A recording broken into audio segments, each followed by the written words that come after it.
Bulletin का बाकायदा आगाज करेंगे। पेट्रोल की कीमतों में इजाफे, सीएनजी की तवील और बार बार बंदिश से रिक्शा टैक्सी ड्राइवर्स परेशान हो गए। कहते हैं गाड़ियों से सीएनजी किट निकाल कर फरोख्त कर दी है। पेट्रोल पर कोई बचत नहीं होती, हुकूमत कुछ रिलीफ फराहम करे। 4 दिन की चांदनी फिर अंधेरी रात है। ऐसा ही कुछ हुआ सीएनजी सेक्टर के साथ। 2.5 माह बाद खुलने वाले सीएनजी स्टेशंस फिर 3 रोज के लिए बंद कर दिए गए। रिक्शा और टैक्सी ड्राइवर्स का कहना है कि आए रोज बंदिश से तंग आकर गाड़ियों से सीएनजी किट निकाल कर बेच दी है। पेट्रोल पर गाड़ियां चला रहे हैं और वो भी महंगा हो गया है, जिसके बायस बिल्कुल भी गुजारा नहीं हो पा रहा। गुजारा तो बहुत मुश्किल हो गया। 2.5 महीने हमने गुजारा किया। पेट्रोल पे 200-300 रुपये बचा रहे थे, सीएनजी पे चला रहे थे, हमारा गुजारा हो रहा था। तो 2.5 महीने हम लोगों ने बहुत मुश्किल से गुजारा किया। बड़ी मुश्किलात है, गरीब लोगों को रोज़गार नहीं मिल रहा है, हर चीज़ बंद है, ये सीएनजी बंद है और पेट्रोल 160-70 कर दिया है। गरीबों के लिए खास तौर पर मुश्किलात बढ़ती जा रही हैं। सीएनजी बंद है और पेट्रोल के रेट बढ़ते चले जा रहे हैं। अवाम परेशान है, अवाम कहाँ जाए। तो इसके लिए हुकूमत को चाहिए कि भाई ये हुकूमत जो है ना नाअहल हुकूमत है मेरे ख्याल से। रिक्शा ड्राइवर्स ने दुहाई देते हुए कहा कि हुकूमत शहरियों को रिलीफ फराहम करे, या तो सीएनजी मुसलसल फराहम की जाए या पेट्रोल सस्ता कर दिया जाए।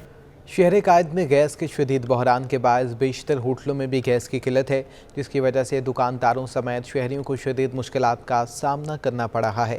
शहर में गैस बहरान थम नहीं सका। मुख्तलिफ इलाकों में बहरान ताहाल जारी है, जिसकी वजह से शहरियों को शदीद मुश्किलात का सामना है। शहरियों के लिए घरों में 2 वक्त की रोटी पकाना मुहाल हो चुका है। दुकानदार भी महंगे दामों सिलेंडर ख़रीदने पर मजबूर हैं। होटल मालिकान का कहना है गैस आती नहीं, बिल आता है। गैस बहरान ऐसा ही चलता रहा तो कारोबार ठप हो जाएगा। वफाकी हुकूमत के खिलाफ पीपल्स पार्टी के लॉन्ग मार्च के लिए आसिफा भुट्टो जरदारी भी मैदान में आ गई। आसिफा भुट्टो जरदारी ने भी मार्च को कामयाब बनाने का फैसला कर लिया है।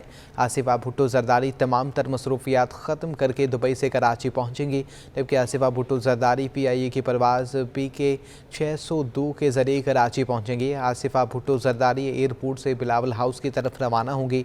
बिलावल और आसिफा दोनों महंगाई, बेरोज़गारी और वफाकी हुकूमत के खिलाफ मार्च की क़यादत करेंगे।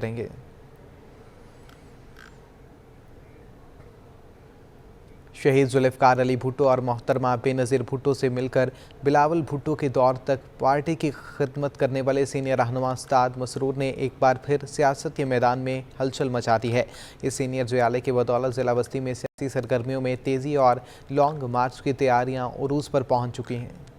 3 दहाइयों तक अपने नजरिए पर कायम रहने वाले उस्ताद मसरूर एहसन ने वफादारी की मिसाल कायम कर दी। शहीद जुल्फ़िकार अली भुट्टो और मोहतरमा बेनज़ीर भुट्टो से लेकर बिलावल भुट्टो के दौर तक सियासी सफर तय किया और एक मरतबा फिर जिला बस्ती में पार्टी की क़यादत संभाली। उस्ताद मसरूर एहसन ने 27 फरवरी के लॉन्ग मार्च के लिए तैयारियां मुकम्मल कर ली। जल्द काफिला रवाना होगा। ऐसी पाकिस्तान में कोई ऐसी पार्टी है नहीं जिसकी क़यादत ने इस तरह कुर्बानी दी हो। तो क़यादत ने जब इतनी कुर्बानी दी है तो उसके नतीजे में आज ये वर्कर इतना पुरजोश है और अब तो मेरा ख्याल ये फटने वाला है। 27 तारीख के लिए इतना तैयार है कि इसको बस इसका बस चलता है कि अभी जाए। और वर्कर आपने देखा कि हमारे सारी पार्टी इस वक्त सड़कों पे है, अब घरों पे नहीं है, अब सड़कों पे आ गई ये पार्टी। और अब 27 तारीख लॉन्ग मार्च के बाद वापसी इंशाअल्लाह फतह करके ही वो अब थोड़ा सा सुकून लेंगे। कराची के इलाके जिला बस्ती में मसरूर एहसन के आने से जियाले भी पुरजोश हो गए। पीपल्स पार्टी कराची डिवीजन के जनरल सेक्रेटरी जावेद नागौरी, शहजाद मजीद समेत दिगर ने बिलावल भुट्टो की क़यादत में लॉन्ग मार्च में भरपूर शिरकत के अज़म का इजहार किया। ये लॉन्ग मार्च अपनी नौयत का मुनफरद लॉन्ग मार्च है। मैं नहीं समझता हूँ कि मैंने अपनी सियासी तारीख में कोई ऐसा लॉन्ग मार्च देखा होगा। ये वही शख्स ऐलान कर सकता है जिसे अपनी आवाम पर एतमाद हो और जिसके साथ पाकिस्तान पीपल्स पार्टी जैसे वर्कर मौजूद हो। आप देखें कि ये एक जो है उम्मीद है पाकिस्तान को, अगर किसी से कि इस मुल्क को बहरान से अगर कोई निकाल सकता है तो चेयरमैन बिलावल भुट्टो जरदारी साहब निकालते। मज़ार कायद से सुबह 10 बजे अवामी समंदर जो है अपने कायद का इस्तकबाल करेगा। चेयरमैन बिलावल भुट्टो के संग इस्लामाबाद चलें और इस हुकूमत के ख़िलाफ़ एहतजाज करें ताकि इस नाजायज़ हुकूमत को जल्द से जल्द जो है वो असम्बलियों से उतार कर सड़कों पर लेके आएं। हम इस 27 मार्च के लॉन्ग मार्च को कामयाब बनाने के लिए सर तोड़ की बाजी लगाएंगे। Chairman people's party Bilawal Bhutto की हिदायत पर शहर भर की तरह जिला बस्ती से भी उस्ताद मसरूर एहसन बड़ा काफिला लॉन्ग मार्च में ले जाने के लिए मुतहरिक हो गए। कैमरामैन दानियाल सैयद का हमरा Mohammad Kamran, city 21। Pakistan stock exchange में कारोबारी हफ्ते के आखिरी रोज़ सरमायाकारों की जानिब से शेयर्स की खरीदारी में दिलचस्पी से मार्केट को मस्बत अंदाज में बंद किया गया है। पाकिस्तान स्टॉक एक्सचेंज में हफ्ते के आखिरी रोज़ पहले सेशन में मार्केट सुस्त रवि का शिकार रही, जबकि दूसरे सेशन में मार्केट में तेज़ी का रुझान देखा गया है। मार्केट में बैंकिंग सेक्टर सबसे ज़्यादा काम हुआ, जिसकी वजह से मार्केट में 234 पॉइंट्स का इजाफे से कारोबारी हफ्ते का अख्ताम हुआ। 100 इंडेक्स 45,675 की सतह पर बंद हुआ।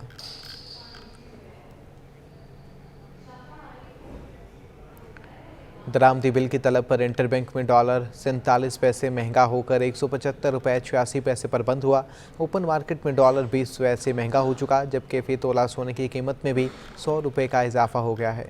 हफ्ते के आखिरी रोज डॉलर तगड़ा और रुपया कमजोर हो गया। मुआशी माहिरीन का कहना है कि दरामदी बिल की तलब पर रुपए की कदर में कमी हुई। स्टेट बैंक की रिपोर्ट के मुताबिक इंटरबैंक में डॉलर 47 पैसे महंगा होकर 175 रुपये 86 पैसे पर बंद हुआ। माहिरीन का कहना है कि IMF से 1 अरब डॉलर की किस्त और स्कूक बॉन्ड के 1 अरब डॉलर मिलने के बाद भी रुपया दबाव का शिकार है, जिसकी अहम वजह बैरूनी कर्ज और दीगर भारी अदायगियां हैं। ओपन मार्केट में भी डॉलर 20 पैसे महंगा होकर 177 रुपये 50 पैसे पर पहुंच गया। ओपन मार्केट में यूरो 201 रुपये और बरतानवी पाउंड 241 रुपये की सतह पर ही बरकरार रहा। उधर आलमी मार्केट में सोना 5 डॉलर महंगा होकर 1891 डॉलर फी औंस पर पहुंच गया, जिसकी वजह से मकामी सराफा बाजार में भी फी तोला सोना 100 रुपये महंगा हो गया। सोने की कीमत 1,26,450 रुपये फी तोला हो गई। सूबाई वज़ीर इत्तलात सईद गनी का कहना है कि सिंध में सेफ सिटी मंसूबे पर काम में तेज़ी ला रहे हैं, मगर इस्लामाबाद में मंसूबे के खातिर ख्वाह समारात नहीं मिल सके। जबकि इस्माइल राहू कहते हैं कि जामियात में फ़ंड्स की कमी के बाद CCTV कैमरों की तनसीब का काम ताहाल मुकम्मल नहीं किया जा सका।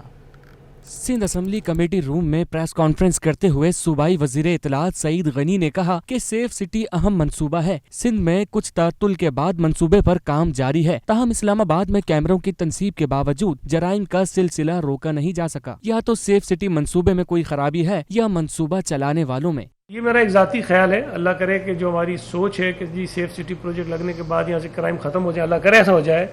लेकिन जिन शहरों में ये सेफ सिटी प्रोजेक्ट लग चुके हैं, वहाँ पर जो एक्सपीरियंस है, जो हम देखते हैं, शायद वहाँ भी क्राइम्स उस तरह से ख़त्म नहीं हुए हैं। तो या तो उस सिस्टम के अंदर कोई ख़राबी है या उस सिस्टम को चलाने वालों के अंदर कोई खराबी है। वजीर बराए जामियात और बोर्ड इस्माइल राहू ने कहा कि HEC की जानिब से ग्रांट में कमी के बाइस सिंध की जामियात में ताहाल CCTV कैमरों की कमी का सामना है। जामियात में पेश आने वाले हरासानी के वाकयात की तहकीकात जारी हैं। जिम्मेदारों के खिलाफ कार्रवाई अमल में लाई जाएगी। सिंध हुकूमत ने फैसला किया है कि हम वो एक्ट ले आएंगे जो ये सर्च कमेटी जो बनती है उसको भी हम एक कानूनी शक्ल दे दें कि वो एक एक्ट के तहत बने, एक कानून के तहत बने, तो वो अब मामला हो रहा है, इंशाल्लाह वो जल्द हो जाएगा। एडमिनिस्ट्रेटर कराची मुर्तज़ा वहाब शहर की तरक्की के लिए कोशा हैं। वफाकी हुकूमत की जानिब से NFC अवार्ड में सिंध के हिस्से से 32 अरब रुपए की कटौती को मुर्तज़ा वहाब ने आइनी उसूलों की खिलाफ वर्जी करार दे दिया। कहते हैं FVR की ये कटौती वफाकी हुकूमत का एकतरफा फैसला है। उस्मा कराची शहर कायद की रौनकें बहाल करने के लिए सरगर्म। क्लिफ्टन में वाक़े बाग इब्न कासिम के 25 साल बाद बंद फिश एक्वेरियम को क्लिक के ताउन से बहाल करने का काम शुरू कर दिया। एक्वेरियम की बहाली पर अखराजात का तखमीना 80 करोड़ रुपए है। काम के आगाज की इफ्तिताही तकरीब से खिताब में मुर्तज़ा वहाब बोले, उनकी ख्वाहिश है कि 70 की दहाई का कराची वापस लौट आए। वो NFC अवार्ड में सिंध के हिस्से से 12 अरब रुपए की कटौती पर वफाक पर बरस पड़े। 2007 में पाकिस्तान गंदम को इम्पोर्ट करता था। 2011 में पाकिस्तान ने गंदम को एक्सपोर्ट करना शुरू किया। 2011-12 में हमारी कॉटन की प्रोडक्शन पाकिस्तान के अंदर 14 मिलियन बेल थी। आज पाकिस्तान 7.7 मिलियन बेल की पैदावार कर रहा है। मुर्तज़ा वहाब ने विफाकी हुकूमत को पेट्रोल 12 रुपए महंगा करने पर भी तनकीद का निशाना बनाया। किसानों को नजरअंदाज करने पर भी तनकीद की। बोले, 2007 में गंदम दरामद करने वाला मुल्क 2012 में बरामद करने पर मजबूर हुआ। विफाकी हुकूमत अपनी पॉलिसियाँ दुरुस्त करे। सूबा सिंध के वो 32 अरब रुपए, जो कि 32 अरब रुपए लोगों की तनख्वाहों के लिए, लोगों की पेंशन के लिए, तरक्याती कामों के लिए सूबा सिंध की हुकूमत को खर्च करने थे, उनको एकतरफा तौर पर FBR ने डिडक्ट कर लिया, इनको काट लिया गया। मैं समझता हूँ बड़ा अफसोसनाक चीज़ है। और जो आइनी उसूल हैं, कानूनी उसूल हैं, जो वफाक के साथ सूबों का मुआहिदा है, MOU है, उसकी खुल्लम खुल्ला खिलाफ वर्जी की है उन्होंने। एक सवाल के जवाब में मुर्तजा वहाब का कहना था कि एक्टिंग वाइस चांसलर का चार्ज जामिया कराची के एक उस्ताद को दिया गया है। मुल्क में जिनसी हरासगी के केसेस बढ़ते जा रहे हैं, इंक्वायरी जारी है, मुलविस लोगों को कानून के मुताबिक सजा दी जाएगी। कैमरामैन हसन इकबाल के हमरा रिजवान अहमद, सिटी 21। गवर्नर सिंध इमरान इस्माइल से तर्जुमान पंजाब हुकूमत हसन खावर की मुलाकात हुई है। मुलाकात में मुल्क की सियासी सूरत हाल, बाहमी दिलचस्पी के अमूर पर तबादला ख्याल किया गया है। गवर्नर सिंध और तर्जुमान पंजाब हुकूमत ने कराची में अमन व अमान की सूरत हाल पर तशवीश का इजहार किया। गवर्नर सिंध के मुताबिक सूबाई हुकूमत अमन व अमान बेहतर बनाने के लिए इक़दाम करे और पीपल्स पार्टी लॉन्ग मार्च की तैयारी की बजाय सिंध के हालात बेहतर बनाने पर तवज्जो दे। मज़ीद कहा कि अफसोस है कि अपोजिशन सिर्फ सियासी इंतशार फैलाने पर यकीन रखती है। हसन खावर का कहना था कि सहाफ़ी के कत्ल पर तशवीश है। सिंध में अमन व अमान की सूरत हाल परेशान कुन है और अपोजिशन की सियासत का कोई मुस्तकबिल है, ना ही अदम एतमाद की तहरीक का।